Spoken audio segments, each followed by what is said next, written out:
You can't hate your body into healing. You can't push through all the stress and ignore it and hope you can out-supplement it. And you can't just up and leave your life. But you can learn to shift your nervous system. You can learn to shift that state so that it's not constantly overloading the stress bucket. Hey ladies, so welcome back to another episode, and we're going to be talking about basically 5 years of hormone optimization in 20 minutes. Okay, it might be 25, but I really want to talk a little bit about different hormone symptoms. So like whether you have heavy bleeding, painful periods, you're really, really moody, you have PMS, you're missing your cycle, you have PCOS, you have insulin resistance, you're losing your hair, you're in perimenopause, you're postmenopause, and how can we optimize these hormones with some basic things? And these are, how long have I been doing this? I don't know, a really long time. And no matter where you are in your health journey, there is something very important that you're going to take away from this. So anyways, happy to be here. My plant is getting really big. I think we kind of need to move the plant over a little bit. If you're watching the YouTube, you'll see what I'm talking about. So I feel like I haven't talked to you guys in a while because I had a batch record some episodes. And then the last solo episode that I did for you guys, if you watched the YouTube and you felt like I just looked really tired, yeah, I was. So I am pregnant. I'm in my first trimester. Well, I'm almost out of my first trimester, actually. And I was so nauseous. And I still, I'm a lot less nauseous. We are making massive strides here. But I had to put a pause on recording because I was like, wow, Leah really looks like she's dying in these episodes. And that's not the vibe I like to give off on my podcast episodes. But yeah, I was really struggling. I still had to do a couple interviews and was sitting there with sparkling water. And I had to warn my guests. I'm like, yeah, if I just run away in the middle of your interview, it's because I'm nauseous. Which they were all obviously very understanding, but it was kind of funny. Anyways. So, wanted to talk about the hormones. So, tell me if this is you. Tell me if you do this. So, when I have fibroadenomas, I would, I don't know why Pinterest, probably because I didn't have social media at this time. Isn't that crazy to think about? I guess Pinterest is kind of social media, but I would go on Pinterest and I would just Google fibroadenomas. And I would start going through people's blogs and be like, what's the one thing that I'm missing for fibroadenomas? And I have a lot of people on my DMs who will say, hey, I am really moody. What do I do about it? I have really painful periods. What do I do about it? I have really tender breasts before my period. What do I do about it? And there's not one thing. And what I think sometimes we can get really frustrated about is hearing that answer from people. We're like, are you kidding me? There's not one thing I can just do. And that's the hard part, I think, about the healing journey, but also the cool part, because there's also not just one thing that's causing your issues either, right? But when you're looking at your hormones, no matter what your symptoms are, there are some things that you need to be doing. So whether you are perimenopause, postmenopause, you have endo, you have adenomyosis, you're losing your hair, you're super moody, the following things that I am going to say are going to apply to you, and you can start implementing them today. Once you have these core things in place, then we can start getting really, really, really specific on fine-tuning certain things. What do I mean by that? Well, I don't run labs by themselves with people, or one-off labs. Okay, let me explain that. So I will have emails and messages, and people be like, hey, how much does it cost to run an HMA with you? I'm like, well, I don't know, because I don't do that. Or how much does it cost to just run a GI map or a Dutch or something like that? And the reason why I don't do that is because I personally think that it's a waste of your time and your money, because labs are only a part of your equation when it comes to learning. It's a very important part, but it's just one part of your health equation and the puzzle piece and putting it all together. And if I just run a lab and I am not seeing the full picture and really understanding your lifestyle and your medical history and everything, and I'm just like, here, go on these supplements and make these lifestyle changes. How do I know that you can implement that? How do I know that there's not a lot of mindset blocks and you really actually struggle with taking supplements, or you actually really struggle with balancing blood sugar, or you really actually have no sleep routine and you really struggle with sleep, or you really can't drink any water, or you never get any movement in, or your stress is all over the place? And those things are more important than following a protocol based off of a lab. And so I just think that you're going to just continue pouring money down a drain as you jump from lab to lab to lab to lab to lab without getting help implementing these core foundations and helping getting implemented based on these labs. And the reason why I also stress that this is so important is I also can't tell you the amount of people who come in and they're like, I'm not stressed. I'm actually really great at balancing my blood sugar. I have a great sleep routine. And then what happens is when we dive into it, they're like, actually, based on these results and all of this, I'm not that great at balancing my blood sugar as I thought I was. And that is where having our eyes on all the things is such a big difference for you versus like just running a lab and getting a specific protocol based off of that without taking into mind the rest of the things. So that's why I don't run one-off labs by that. And then also on top of that, I cannot tell you the amount of times I will run a lab on a client that's in our program and we also find a much deeper issue that's going on. And it's like, okay, we have to go down this rabbit hole together and work on some things, right? And so that I personally just don't think it's ethical to run one-off labs and like never see that person again and be like, hey, I'm going to run a lab for you, run it, money in my bank account, never see you again. I truly, with every single person, want you to see healing. I want you to see results, and I want you to feel your best self. And I want you to have long-term health goals and your health journey and really understand and have that empowerment with what you do with your health. So that's why I don't do that. And that's why our trying to find the one thing that we're missing from our supplements isn't going to help you, because we need to bring in these foundations.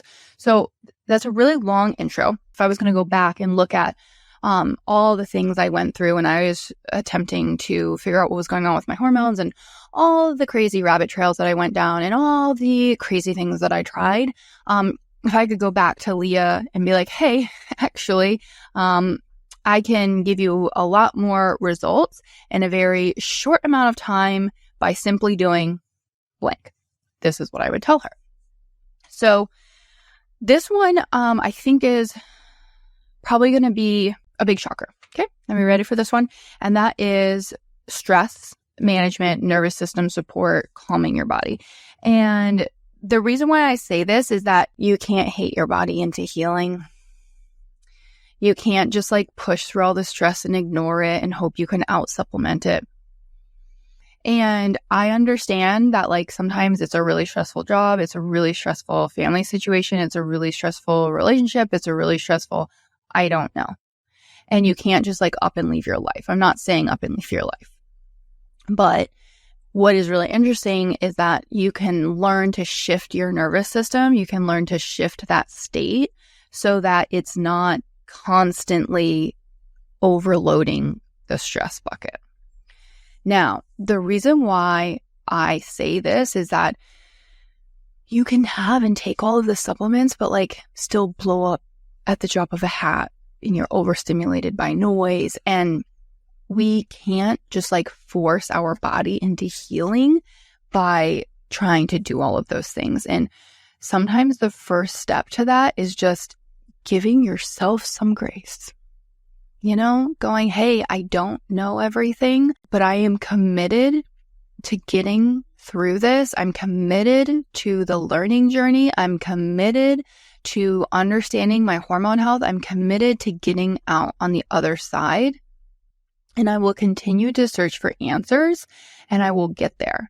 And telling yourself that and just putting one step in front of the other time after time after time and learning to shift that nervous system is really important. And, something that I think is really interesting, I was talking to one of my coaches about it because she just sent over some messages that we had from one of our clients, and she's 8 weeks into the program, so she's not quite halfway. And she sent over her check-in, and she's like, hey, I took my supplements. I had the most regular bowel movement of my entire life. I've lost 10 pounds. And she was just boom, boom, boom, listing off all of these wins. And when she started, she was constantly like, I feel so overwhelmed. I don't think I can watch these modules. I don't think I can do this. I am frustrated, but I want to get healthier for my kids. She's doing this for her kids. And we were like, that's fine. That's okay. And we just created a plan very specific to her and her lifestyle and was like, okay, this is how we're going to do this step by step. And then, 8 weeks in, she sends that message. And that made such a big difference for her because we were making such subtle shifts with her nervous system. That was the biggest thing we were doing with her, is nervous system and mindset and blood sugar balance. And we see this often with clients that they will come in and they're just overwhelmed. They're depressed. They're like, there's no hope for me. My symptoms are too bad. I'm never going to feel better. And about, I would say 6 to 8 weeks in, we notice this dramatic shift in their mood and their energy because they're finally feeling better. But because they have finally made that nervous system shift and there's hope at the end of the tunnel for them and they start seeing these results. And it's just so cool to me to constantly see that mindset and constantly see that hope come back and that difference because we do the nervous system, when we do the mindset, and we do the emotional component, because that's what I just don't see in these other areas in health. I see all these health programs that will give you all the supplements and all of the lifestyle, but no emotional and mental support to figure out why you can't stick to it and any of that. This is why we get our clients such big results, is because of this emotional and mindset component, because you have to emotionally be there and you have to be emotionally invested and know how to help get yourself there, which I think is really, really cool. And so I wanted to share that with you, to just share how important that is. She was noticing these shifts. She hadn't started any of her supplements. She just started her supplements because that's how slow we had to implement things. So if she can notice that big of a difference with just these shifts, so can you, right? So I want to give you some stress, nervous system shifts that you can start implementing. And of course, if you want to dive deeper into this, you can always hop on a call with one of my past alumni and talk about HRP with them and listen to their stories. So if you want to do a call with them, it's bit.ly/HRP free call. And you can schedule a free call with them and talk with them about what's going on and see if HRP is a good fit for you. That can be really helpful to talk to somebody who's been through the program. I mean, sometimes people want to talk to me, but a lot of times they don't. They want to talk to the people who've seen the results. They want to talk to my clients and be like, hey, does Leah actually help people? So if you want to do that, you can do that. But here are some things that we can do to shift this state. Okay. So number one is I would highly recommend setting an alarm for a couple times throughout the day and just check in with where you are in your nervous system. So let's say you set an alarm and it goes ding, ding, ding, ding, ding. And you kind of go, okay, would I like to go sit in a closet and cry? Do I want to be by myself? Or would I rather punch a wall and scream? Or am I feeling safe and okay? Okay. So figure out which one you are in one of those.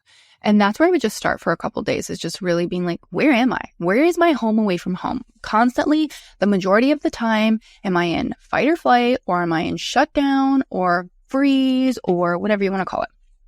So if you are in freeze, in more of the depressed, in nobody bother me, I want to hide from the world phase, you don't want to just sit there and be like, everything is going to be okay. No. I would highly recommend turning on some soft, subtle, pretty music that you like. I like to do a self-regulating hug. If you're like, I hate that, you could squeeze your forearms. And then I would just you want to slightly move that energy. So like if beautiful, calming, happy music is playing, you can squeeze your forearms, you can rub your hands together and just kind of sway to this music. And I would even say something like, Leah, you're safe. Julie, you're safe. Olivia, you're safe. Whatever your name is. Just keep telling your body that. And then after you should feel about maybe 1% better. That's all we're looking for. 1% shift. And then ask yourself what you need after that, right? Okay. So do you want to talk about it? Like, do you want to journal it out? Do you want to put it into the voice message box in your phone? Do you want to scream about it now into a pillow? Sometimes after you subtly move that, your energy will shift a little bit and you have a different need that you want to fill. If you're in fight or flight, one of my favorite things to do is air punches. Just stand there and just boom, boom, boom, boom, boom, air punch. Sometimes I will do something like, that football run where they stand there and they just run in place. That one's good. There's a song on YouTube that I'll turn on with my kids called Shake Your Sillies Out. And I'll just have them shake out to that one. Shake your body, dance, jump up and down, do something to aggressively move that energy when you're in fight or flight. And then after you do that, then you can do something like squeeze your forearms. You can lay down with your legs up a wall. Then you can do the calming stuff. But if you're in fight or flight and you just tell your body to I'm going to sit here and breathe, that's not going to work. Okay. So those are my 2 things here. So that would be number 1 thing that I would start is actually learning to shift that nervous system. Truly would. Truly would. Because when you start learning to shift that nervous system, everything else you're going to do is going to be so much more effective. Okay? Second thing that I would do is I would balance my blood sugar and hit my protein intake. Now, I know a lot of you are coming in and your protein intake is 60, maybe 70 grams of protein a day. And you want to be hitting about a gram of protein per pound of ideal body weight. So if your ideal body weight is 135 or 140, that's how much protein you should be hitting. If you weigh 180, but ideal body weight is 135, 140, then that's how much protein you should be hitting. I have no idea what your ideal body weight is. I'm just throwing out random numbers. I would be hitting my protein and balancing my blood sugar. And we have so many episodes on this, but half your plate is veggies. That quarter is that amount of protein that you need to get. And then a quarter of your plate is fat and carbs. So you have your plate, fiber, protein, fat and carb. And when you're thinking about doing this, always start with the amount of protein that you need to get in. So a lot of times people are like, oh, well, I'm too full to eat my protein. I'm like, okay, great. Well, what did you eat? Well, I had a bowl of oatmeal and then I couldn't get all my protein in afterwards. I'm like, okay, well, let's switch it around and start with your protein. So we're hitting that. And then you at least know that we're hitting that goal and then we can move from there. Okay. So balancing blood sugar and getting that protein in. So you are starting with your nervous system, you're getting all of that in, and then you're going to be hitting your protein and balancing your blood sugar, which is going to help with your mood. It's going to be helping with sleep. It's going to be helping with energy. It's going to be helping with inflammation, all of these things. So if you're already noticing differences in all of that, and we're already helping support our nervous system, you can see how then this is going to be impacting your menstrual cycle and all of your other sex hormones, right? And that's why I think it's so important that you're starting with these things versus trying to just supplement for heavy periods or supplement with this or supplement with that. Okay. So nervous system, then blood sugar balance. Then this next one is for mental health, also going to be supporting insulin resistance, and that's going to be movement. Now, I'm going to give you a couple shifts for this. In my case, what I needed to do was stop trying to do so many random workouts and such long workouts and cut them back to support my adrenals. You maybe need to start walking. You maybe need to stop doing CrossFit for 45 minutes at 5 a.m. in the morning before you eat breakfast. I don't know what it is, okay? But can we take an objective view at our movement and see if we can move it at least 1% better? So if we get absolutely zero movement in, can we start with walking? Can you start with doing 25 squats a day? Not even changing into workout clothes. We're just going to start doing some squats, 25 squats after eating. Movement, 30 minutes of walking 3 times a week actually improves your sensitivity to insulin. The more muscle you put on, that helps increase your body's sensitivity to insulin because muscle is great at helping your body utilize glucose. Movement is also great for our mental health. Literally, it's great for our mental health. It's going to be great for your nervous system as well. So there's nothing wrong with it. There's no loss. I don't see any loss. And if you literally don't do any movement, walking, like I said, starting with 25 squats. If right now you're doing a powerlifting competition and you lost your period and you're super tired, or you're spotting before your period and it's really irregular, maybe we need to take a look and scale back on our workouts a little bit. I don't know. Everybody's going to be different, but paying attention to movement is going to be important there. And then this one's going to sound really, really dumb, you guys. You're like, this is so basic. Are you drinking enough water with electrolytes maybe? I have a lot of people come in who are drinking 30 ounces of water, and tap water at that. So we could probably spend an episode on filtered water, and we probably will, but are we having some filtered water? And are we at least getting 90 ounces of water in?